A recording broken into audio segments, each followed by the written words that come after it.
Avant de commencer, un grand merci à tous les sponsors qui rendent possible cet événement, qui font que je suis là sur scène, qui font que vous êtes là sur vos fauteuils, ce qui fait que vous, à distance, vous auriez peut-être déjà été là, mais en train de bosser, ou peut-être que vous seriez allé voir des oiseaux dehors. Dommage. En tout cas, merci beaucoup à tout le monde.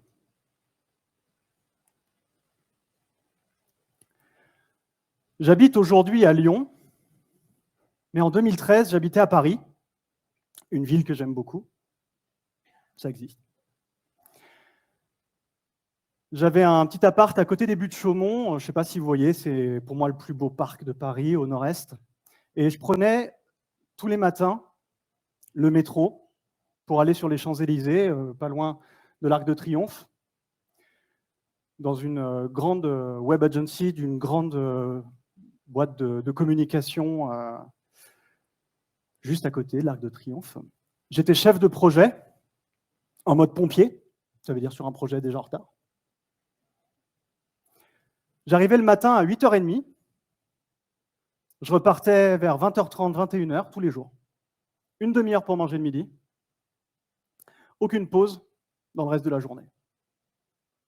J'étais bien, serein. Donc non, j'étais à bloc. Et je travaillais avec une équipe de développement, de super développeurs. L'ambiance était géniale dans cette agence. Et de temps en temps, j'allais voir les développeurs. Je leur demandais « ça va, tout va bien, ça avance ?» Non, est-ce qu'on est un petit peu en retard? Je voulais savoir… Ouais, ça avance bien, ouais. Ok. Ils étaient en train de boire un café, en train de discuter avec des gens juste avant, c'est pour ça. Régulièrement, je revenais, salut, non, mais là, je t'ai vu, tu étais en train de rigoler avec les mecs en face. Je vais savoir si ça avançait bien, parce qu'on est en retard. Donc, la cliente, là, ça commence à être un peu stressant. Ouais, ça va. Ça avance, hein, pas de problème. Vous imaginez un petit peu comment ils se sentaient. Moi, j'étais comme ça, mais eux, voilà, ils aimaient bien me voir arriver régulièrement. De temps en temps, je tentais d'autres stratégies. J'étais comme ça. Hey, ça fait plaisir de te voir.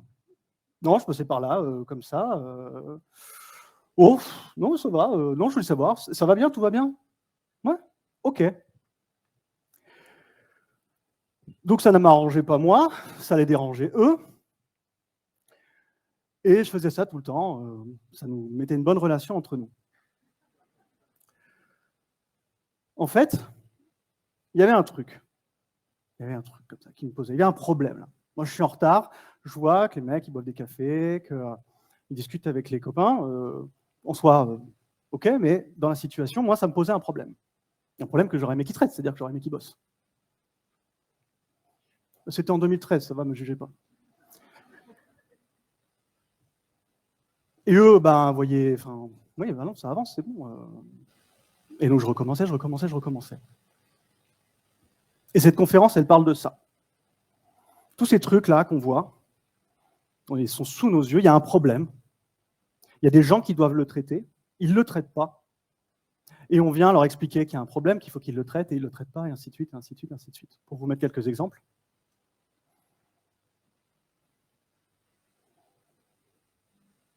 Est-ce qu'il y a des gens pour qui, déjà, cette illustration, ces petits exemples-là, ou d'autres, ça leur évoque quelque chose? Ok. À distance, je n'ai pas vu vos bras vous lever, je ne sais pas si vous l'avez fait. Ça aurait été rigolo. Dans cette conférence, je vais vous donner 3 clés pour faire disparaître ce problème, ce truc-là, qui est là, et retrouver de la sérénité, être apaisé au travail. Promesse. La première clé, ça va être de reposer ce problème-là et de mieux le comprendre, et de mieux comprendre la dynamique qui est autour. Déjà, de mieux comprendre ce truc-là, qu'est-ce qu'on peut faire avec. Ensuite, ça va être, la deuxième clé, de travailler avec l'équipe pour faire disparaître ce problème. Et la troisième clé, ça va être de travailler avec nous-mêmes pour faire disparaître ce problème.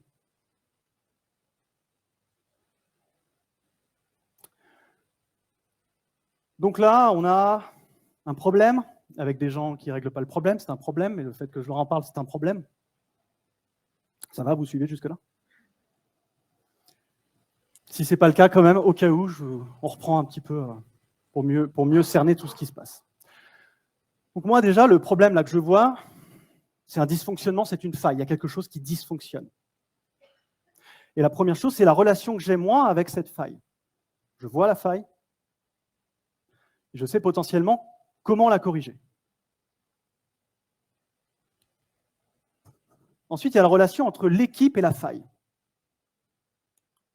De mon point de vue, elle ne voit pas la faille ou elle ne cherche pas particulièrement à la corriger.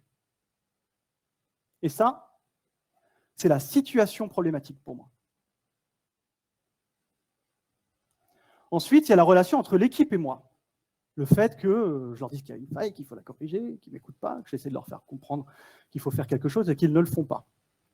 Et qui, au bout d'un moment, génère le problème.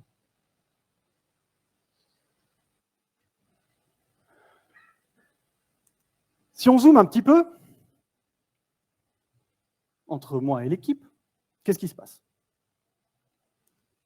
Moi, je leur dis, il y a un problème, c'est important, il faut y aller, il faut le corriger. Allez-y. Mais comprenez, ça a un impact fort. Et eux, comment ils me répondent? Ils minimisent, hein, tout à l'heure. Oh, c'est pas si grave, ça va. Non, mais ça va bien, tout va bien. Ou ils esquivent. Ah, attends, je suis pas disponible là juste maintenant, mais plus tard, mais on va regarder ça, et en fait, on ne regarde pas, au bout d'un moment. Ils me disent, ils ne comprennent pas là, ils ne comprennent pas. Et comme ils ne comprennent pas, qu'est-ce que je fais? Je réexplique. Bah non, mais on ne s'est pas compris. Je vais vous redire ce qui se passe. Et qu'est-ce qu'ils font? Par une autre manière. Ils me redisent que c'est pas si grave, qu'il n'y a pas vraiment de problème, que tout va bien. Ils ne comprennent toujours pas. Et qu'est-ce que je fais? Je réexplique. Donc au début, ça me gêne un petit peu, quoi. Je réexplique encore, tout ça. Au bout d'un moment, ça commence à m'agacer. Et ça m'agace, ça m'agace, ça m'agace. À un moment, ça commence vraiment à me rendre fou, à me rendre folle. Et là, on touche du doigt le problème. C'est ce truc qui est le problème, c'est ça, c'est que ça me rend dingue. En fait, ce qui me rend dingue, ce qui crée cette situation, c'est toutes les tentatives que j'ai essayé de mettre en œuvre et qui ne fonctionnent pas.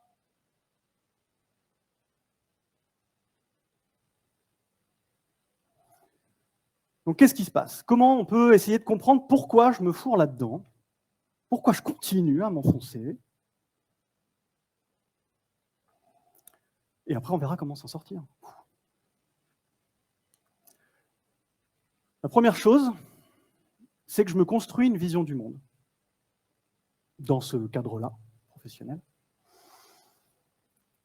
qui se charge de plein de choses. La première chose, pourquoi je continue à m'enfoncer? Parce que c'est mon rôle, c'est ma responsabilité.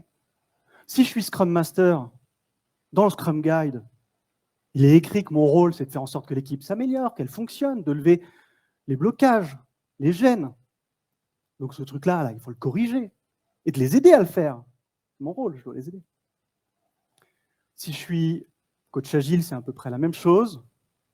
Je dois aider l'organisation, les services, les équipes. Si je suis manager, mon rôle, et en plus de ça, je peux avoir les répercussions, parce que j'ai une forme de responsabilité en tant que manager, bah, c'est de faire en sorte que ça roule, qu'il n'y ait pas de problème, que je livre bien les clients. Mais ça marche pour plein de choses différentes. Moi, j'avais travaillé aussi avec un product owner dans une ONG, à Paris encore. Donc le rôle de product owner, de responsable produit, c'est de faire en sorte, donc il s'occupait du site web de cette ONG, c'est de faire en sorte que le site soit le meilleur possible. Il travaillait avec le service communication, qui faisait le content marketing, la gestion des textes, l'organisation de toute l'information sur le site. Et lui, le product owner, il trouvait que c'était qu'on pouvait faire mieux, en fait. Qu'il y avait vraiment un risque qu'on perde des utilisateurs, des visiteurs sur ce site à cause du texte. Donc, il allait voir l'équipe de com pour leur dire il faut faire quelque chose sur le texte. Imaginez l'équipe de com, là, qui va arriver le product owner, qui est en train de dire ce que vous faites, c'est pas bon, il faut changer. Et donc, il fait ça plusieurs fois. Et nous, la discussion qu'on a, c'est je comprends pas, ils veulent pas écouter, ils veulent pas comprendre, on a un problème sur le contenu du site et c'est pas possible. Et je fais, mais qu'est-ce qui te. Toi, c'est comment tu te positionnes? Bah non, mais je me positionne, je suis product owner, mais c'est qui est responsable de ce texte-là? Bah, c'est eux, mais bon, voilà, moi je trouve que personnellement, ça me. Il avait pris cette responsabilité aussi, et c'est pour ça qu'il continuait à aller les voir. Ça le rendait fou. Il n'y arrivait pas, il n'était pas écouté. Donc ça marche pour plein de rôles, et ça marche aussi peut-être dans le milieu personnel. Cercle familial, tout ça, tout ça. Donc déjà, il y a ça. Je suis responsable que ce truc-là, cette faille, elle disparaisse. Ensuite, il y a le fait que je suis outillé. J'ai tout ce qu'il me faut normalement pour faire disparaître ça. Il y a toute la littérature autour du changement, de rendre visible qu'il y a quelque chose à changer et d'avoir des outils pour les faire changer. Il y a toute la littérature sur le problem solving. Ça porte bien son nom. Il y a aussi la manière d'envisager qu'au lieu de traiter le problème, on va plutôt s'organiser à regarder la solution pour pouvoir avancer différemment. Donc j'ai tout ce qu'il me faut. Il y a aussi l'injonction sociétale. Quand on veut, on peut. C'est un post LinkedIn. Si vous ne voyez pas vraiment, mais il y a 103 likes. Et encore, j'ai fait le screenshot pas longtemps après sa publication. Ça a bien grimpé, mais voilà. Si j'y arrive pas, c'est que j'ai pas assez essayé. Et il y a aussi des choses qui sont dans ce livre, qui est ici, qui s'appelle « Essaye encore », déjouer les pièges relationnels au travail avec l'approche de Palo Alto, de Karine Aubry et Estelle Boutan. Et si je n'ai pas perdu mon marque-page, il faut penser à tout, je vais vous donner 2-3 exemples. Qu'est-ce qui nous empêche de changer? Donc, qu'est-ce qui nous fait continuer? La persévérance, le goût de l'effort, la volonté ou la croyance que quand on veut, on peut, la volonté de changer l'autre. Et après, il y a l'habitude, l'automatisme, l'aveuglement, le blocage émotionnel. Il y a des choses qui sont vraiment bonnes là-dedans. Enfin, je veux dire qu'on a des bonnes raisons de faire ça, de persévérer. Mais quand ça ne marche pas et qu'on continue à le faire, ça peut nous faire défaut.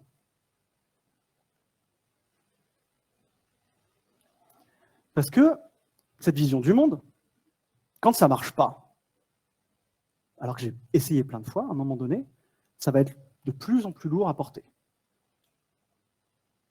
Punaise. C'est mon boulot. J'ai lu plein de trucs sur le sujet. Il ne se passe rien, quoi. Elle est toujours là, cette femme. Mais je sers à quoi, moi? C'est mon boulot. Ça veut dire que je suis qui, moi, là-dedans?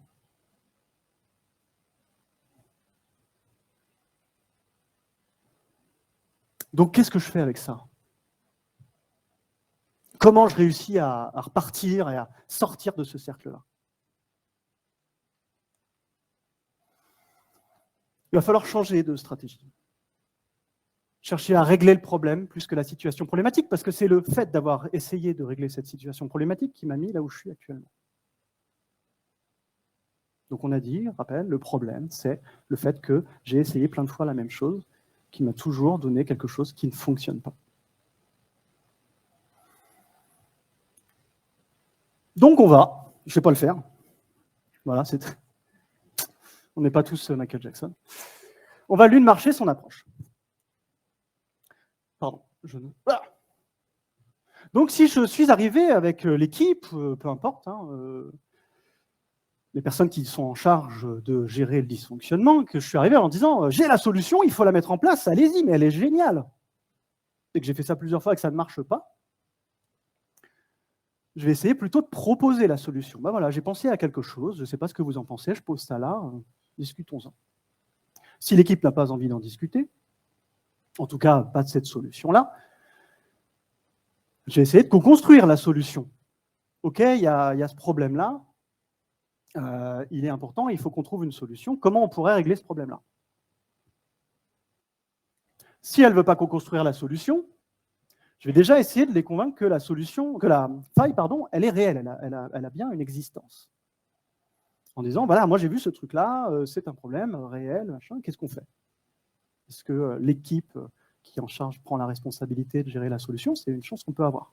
Et si elle s'en fiche de cette faille qui existe bel et bien, qu'est-ce que je fais? Je vais questionner la faille avec l'équipe. Moi, j'ai vu ça, qu'est-ce que vous en pensez? Et on a peut-être une chance qu'elle s'en saisisse aussi, qu'elle regarde cet objet, ce truc-là qui dysfonctionne et qu'elle le prenne en main. Et si elle ne le fait pas, et quoi qu'il en soit, la première chose à faire, c'est déjà de questionner la faille avec moi-même.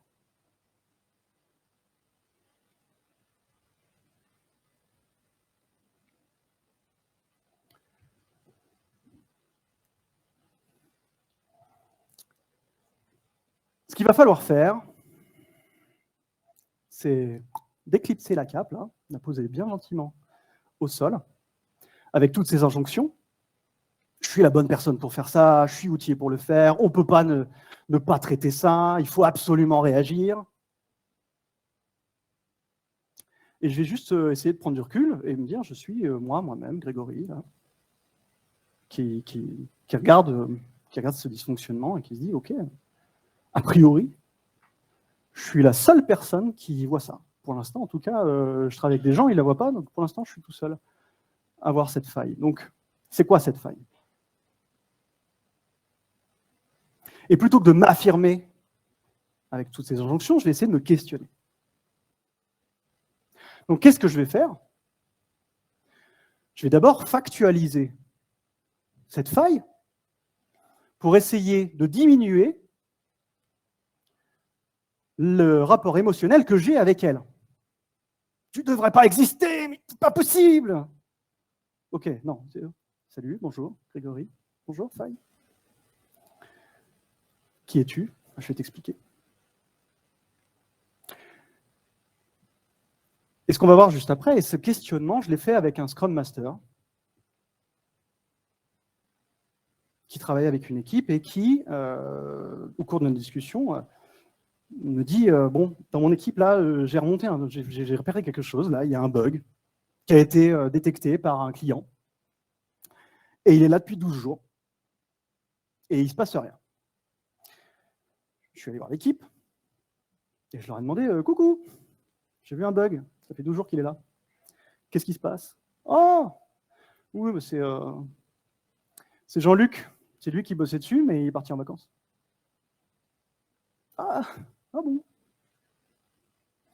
Très bien, et pas très bien du tout. Ah bon, d'accord, ouais, mais c'est pas, enfin, ça va? Non, ça va pas. Donc il vient me voir, il me dit, bah, voilà, j'ai essayé de discuter un petit peu de ça, là, de cette anomalie et tout ça, et je sens que ça ne répond pas, donc j'aimerais bien organiser une réunion sur le sujet avec eux, mais je sens qu'ils ne vont pas comprendre très bien pourquoi j'organise cette réunion.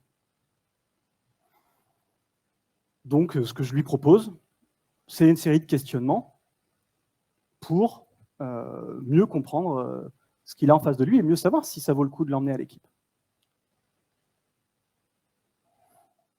Donc, première chose à faire, reposer, c'est quoi cette faille? Qu'est-ce que c'est? Repose-la moi, regardons ensemble. La deuxième, c'est quoi le niveau de risque? Ça a un impact fort? Ou bon, bah, finalement, ils ont raison de s'en fiche. Le client, en fait, ok, il a posé ça, mais si c'est pas très bloquant pour lui ou pour elle, la cliente, pas grave. Si c'est impactant, oui, au moins c'est bien, tu pourras leur préciser en quoi c'est impactant, qu'est-ce qui se passe. C'est quoi la fréquence de ces problèmes-là de bugs? qui ne sont pas corrigés? Est-ce que c'est un épiphénomène? Ça arrive comme ça. Ou est-ce que c'est récurrent et donc c'est systémique dans l'équipe? C'est-à-dire qu'on ne sait pas régler ces bugs-là, ou on n'a pas la bonne façon de faire pour détecter et corriger ces bugs. Elle me dit, ça c'est bon signe. Il y a, en fait, c'est peut-être la première fois, ça fait plusieurs mois que je travaille avec cette équipe, et je crois que c'est un peu la première fois où on laisse passer ça. Donc là, faire une réunion avec toute l'équipe pour discuter avec eux sur la méthodologie pour détecter et corriger les bugs, machin, en leur disant qu'en fait on a un problème, parce qu'on ne sait pas le faire, non, parce que globalement, ils corrigent plutôt bien leurs bugs.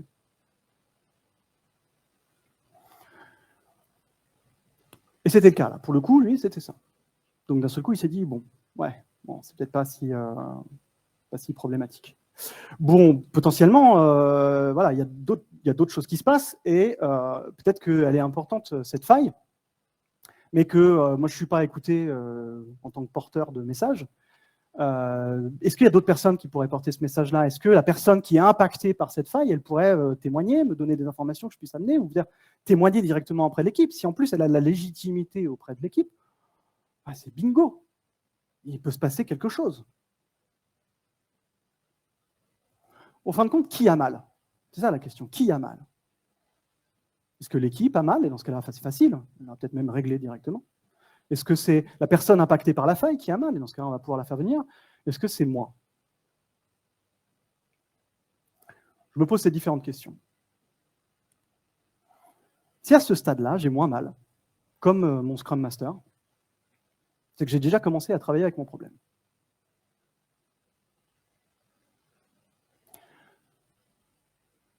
Clé numéro 1, mieux comprendre cette faille, mieux la décortiquer, pour essayer de faire redescendre et de faire disparaître ce problème. Deuxième clé, maintenant, on va regarder ça. Travailler avec l'équipe pour faire disparaître le problème.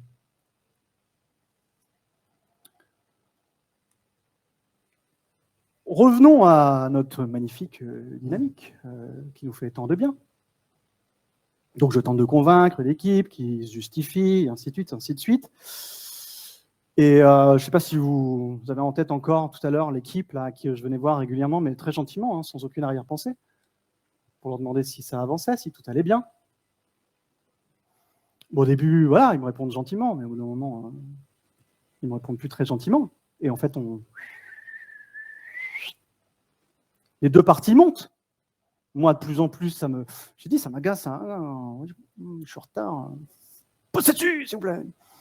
S'il vous plaît, j'ai dit, s'il vous plaît. Et eux, ils me disent, mais ils commencent à me...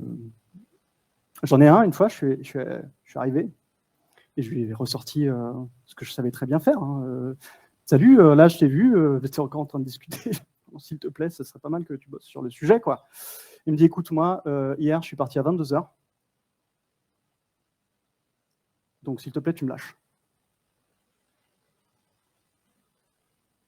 Bien, monsieur, très bien, monsieur. Au revoir, monsieur. Ça, c'est ce qu'on appelle une escalade symétrique. C'est-à-dire qu'on est en train de monter tous ensemble. Et ça monte, et ça monte, et ça monte, et ça monte. Pour moi et pour les autres. Donc, il faut réussir à casser cette boucle avec l'équipe.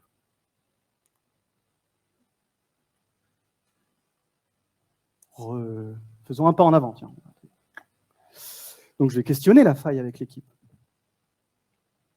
Et pour questionner la faille avec l'équipe, il va encore falloir que je regarde cette cape que j'ai peut-être encore un tout petit peu sur moi, là, elle est restée accrochée avec un petit épingle, que ça repose par terre encore une fois.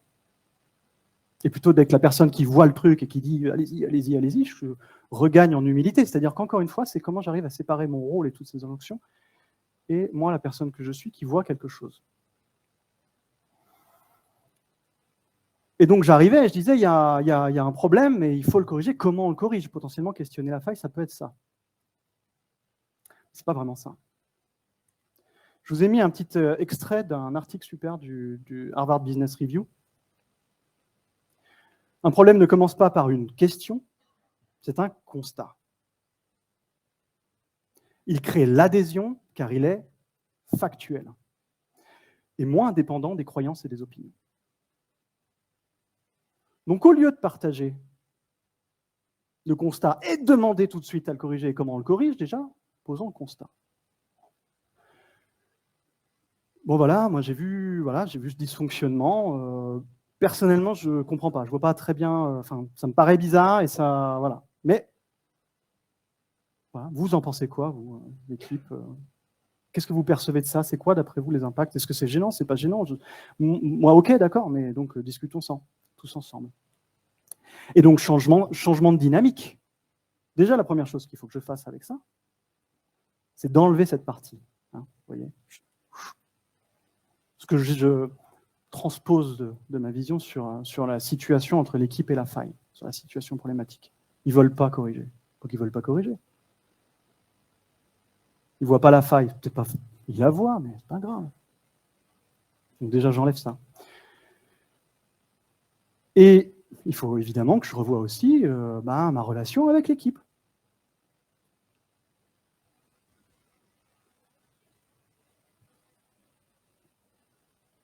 Tout à l'heure, j'essayais de les convaincre qu'il y avait un problème et de les faire bouger.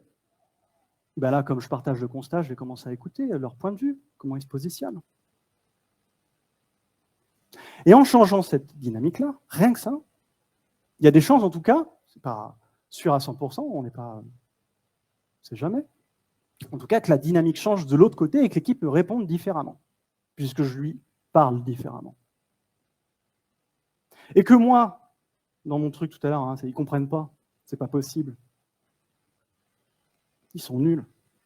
Je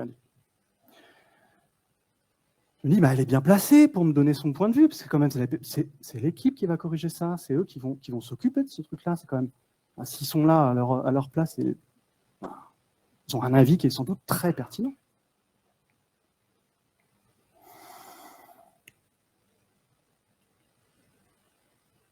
Je vais vous donner un petit tips de langage pour pouvoir amener justement ce changement dans le discours.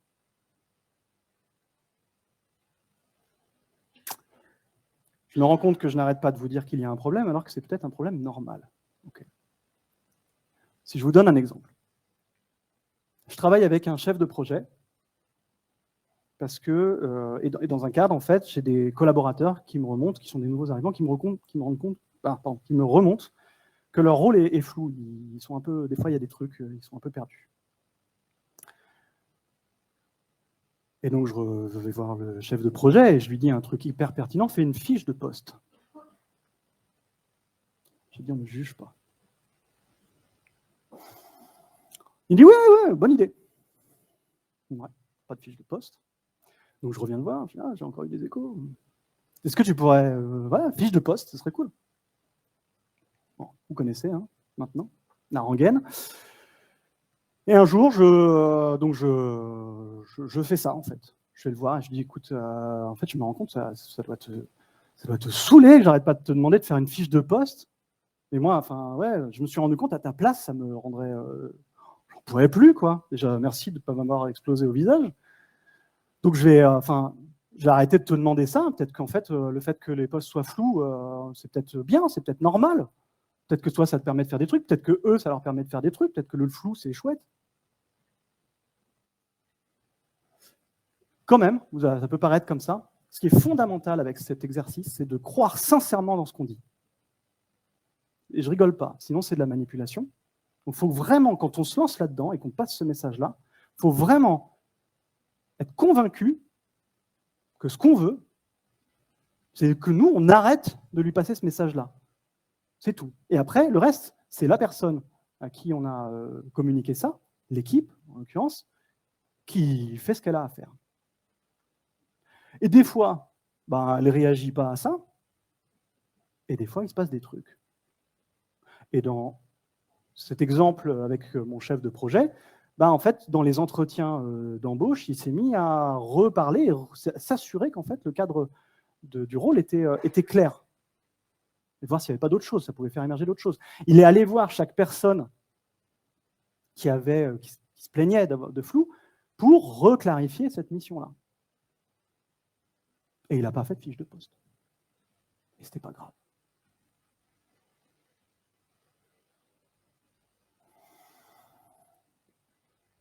Donc là, si je crois bien, si je n'ai pas de slide après, normalement, là, on a travaillé avec l'équipe pour faire disparaître le problème. Puisque j'ai changé ma relation avec elle. Mais si ça gratte toujours, cette faille. Je veux qu'elle soit corrigée quand même. Même si en fait elle n'existe pas vraiment et que l'équipe elle a raison et qu'elle a essayé de la corriger, qu'elle ne corrige pas vraiment, peu importe. Eh bien, il va falloir que je commence à travailler sur moi-même. Qu'est-ce que ça veut dire, travailler sur moi-même? C'est analyser cette petite phrase. Ne pas être plus client que le client, parce que si c'est le cas, c'est que vous êtes le client. Qu'est-ce que ça veut dire? On enlèvera tout ce qu'on met derrière le terme client. Hein. C'est une phrase qui vient justement des approches de Palo Alto, de réflexion sur ces études autour de la systémique. Ça veut dire que, à un moment donné, si vous voyez qu'il y a un problème, le client, c'est la personne qui se plaint du problème, qui a mal. Donc, si je suis la seule personne qui a mal, c'est moi le client. Donc, c'est à moi de travailler ma relation avec ce problème. Donc, je vais travailler le problème avec moi-même. Donc, je pars du principe, du constat, cette faille ne sera pas corrigée malgré tout ce que j'ai tenté. Ok, mais j'essaie quand même. Et j'essaye, ça ne marche pas. Et donc, ça m'obsède, ça me rend dingue.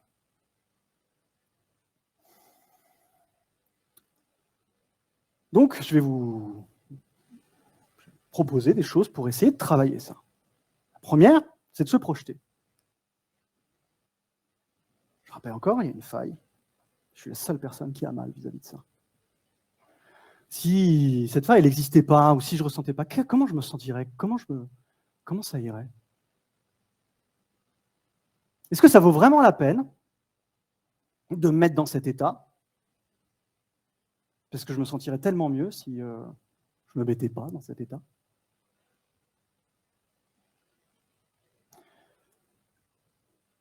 La deuxième chose, c'est de se poser la question. Qu'est-ce qui se passe si je ne traite pas cette faille? Parce que c'est ça. Donc d'utiliser les 5 et quoi. Il y a un bug en prod. Et quoi? Et alors? Bah, si on ne le corrige pas, j'ai les clients qui vont se plaindre. Bon, ok. Et donc? Bah, ça va remonter aux oreilles du management qui va venir nous taper sur les doigts. T'es sûr de ça? Ils l'ont déjà fait? Yeah, je ne suis pas sûr. Ah, ils vont venir. Et donc? À mesurer, parce que si à un moment donné, je me fais virer, effectivement. Mais en même temps, est-ce que j'aurais pas fait le nécessaire pour que cette faille, elle disparaisse? Mince, j'ai alerté tout le monde, la terre entière. J'ai factualisé. J'en ai parlé 1 fois, 2 fois, 3 fois. C'est pas moi. C'est une responsabilité collective, là, il y a quelque chose. Donc globalement, il y a de fortes chances que si je suis la seule personne qui a mal, c'est-à-dire que en fait, le management, il n'a toujours pas réagi, le client n'a toujours pas réagi, je suis bien la seule personne qui a mal, et il y a de fortes chances qu'il ne se passe rien.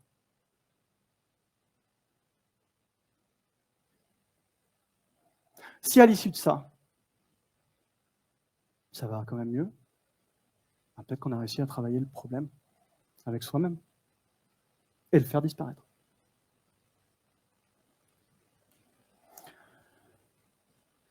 Pour terminer cette conférence, j'avais envie de faire une ouverture. Et bim! On a encore 45 minutes? Non, un seul slide. Une réflexion, notamment qui va parler probablement au Scrum Master, coach Agile, manager, mais probablement peut-être que sur d'autres rôles, vous vous y retrouvez encore.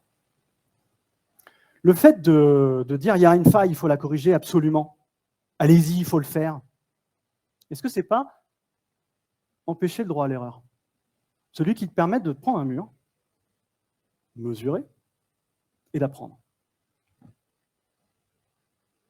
Deuxième chose, pour des gens à qui on dit tu devrais corriger ça, ça ira vachement mieux. Vous devriez corriger ce texte parce qu'il n'est pas assez bon, mais je peux vous aider à le faire. Vous allez voir. Et j'y vais plusieurs fois. Est-ce que je ne suis pas en train d'infliger de l'aide à des personnes qui n'ont rien demandé? Tout ça parce que je me sens mal face à un truc que je ne maîtrise pas. Je vous recommande la conférence de Julie Quillet, 2006, qui en parle très, très, très, très bien.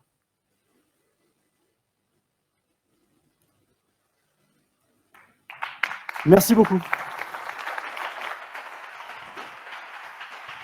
Merci Grégory. Est-ce que certains ont des questions dans l'Assemblée? Des réactions? Envie de partage? Yes.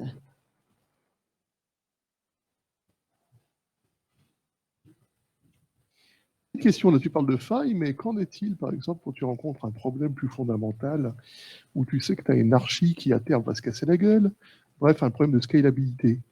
Parce que ça, effectivement, tu ne vas pas pouvoir convaincre nécessairement ni ton management, ni ton équipe que tu vas dans le mur. Et toi, tu le vois très bien. Donc, tu as factualisé la faille. Ouais, tout à fait. Elle est critique. Ouais. Tu l'as remontée elle est critique, mais elle n'est pas imminente. C'est-à-dire qu'il va falloir du temps pour qu'il y ait une réalisation et pour qu'il y ait un visuel dans le contexte de ta production. Pour l'instant, ce n'est pas là. Donc là, c'est critique, c'est pas imminent. Tu es la seule personne qui voit le problème. Ouais. Et tu pousses ça Ouais. parce que c'est ton rôle de voir cette faille-là. Ouais. Tu l'as remontée plein de fois. Ouais. Et ça t'insupporte que ce soit toujours là. Et pourtant, ça sera toujours là. Oui, jusqu'au moment où on va me demander de faire le pompier pour corriger en urgence quand on se sera pris le mur. Voilà. Et qu'est-ce que tu ferais alors? C'est-à-dire? Là, en fait, on est face à une situation qui est presque inextricable. Oui. Je ne saurais pas solutionner les solutions inextricables. D'accord. Je préfère être honnête avec toi. Très bien. Merci. Une autre question? Yes. J'ai pas besoin de beaucoup courir là, c'est cool. Vous êtes gentil. Sur ton problème de projet en retard, Ouais. c'était pas une faille personnelle. Le client aussi voyait que le projet était en retard. Et donc là, quelle a été la solution? Parce que... C'est un problème personnel parce que le client, le retard, c'est pas son problème, c'est le nôtre. Lui, il veut qu'on règle le retard. Pour lui, il n'y a pas de retard puisqu'on va le rattraper à un moment donné. Et ce qu'il attend, c'est juste que ça sorte à la date. C'est moi qui dis qu'on est en retard pour le sortir à la date. Donc c'est mon problème. Parce que je sens que je vais me faire défoncer par le client. Si on ne livre pas, ça sera son problème. Mais il saura toujours qu'à un moment donné, si c'est son problème, c'est surtout le nôtre. Donc moi, je suis dans cette situation. Et c'est ça que je vis, moi. Il faut aussi se dire ça. Je ne me projette pas pour le client, là. C'est moi qui vis ça, actuellement. Donc oui, je peux très bien faire venir le client pour expliquer que c'est un retard. Je peux t'assurer que sur ce contexte-là, il ne veut pas que je fasse venir le client. Que je lui demande de se déplacer, il ne se déplaçait pas. Donc c'était mon problème. Encore une fois, si tu factualises tout à l'heure, qui je peux faire venir? Ouais, peut-être que dans d'autres contextes, sur cette situation-là, j'aurais pu faire venir le client pour discuter avec l'équipe. Pour peut-être dire, c'est super important ce qu'on fait, c'est vraiment important que ça sorte à l'heure, et je l'aurais peut-être pu le faire d'ailleurs, que l'équipe semble être en train de rigoler, de boire des cafés, ou pas. Juste pour motiver, reconnaître le travail des gens. Peut-être. Mais dans cet exemple-là, c'était pas le cas. Ça...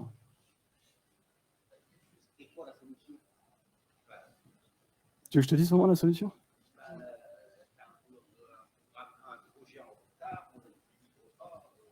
On a eu du bol sur ce projet. Ils ont eu un autre problème qui l'a arrêté.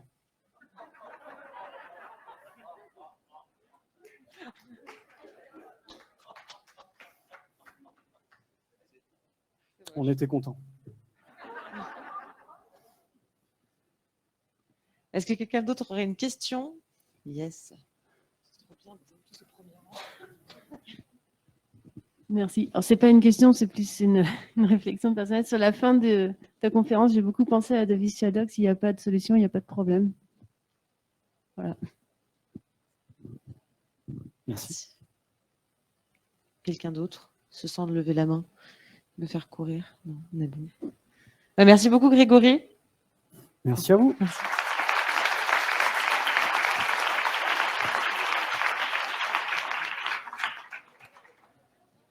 Et n'hésitez pas à voter sur le petit rôti que vous trouverez soit entre les deux portes directement en sortant, soit juste après sur le petit panneau.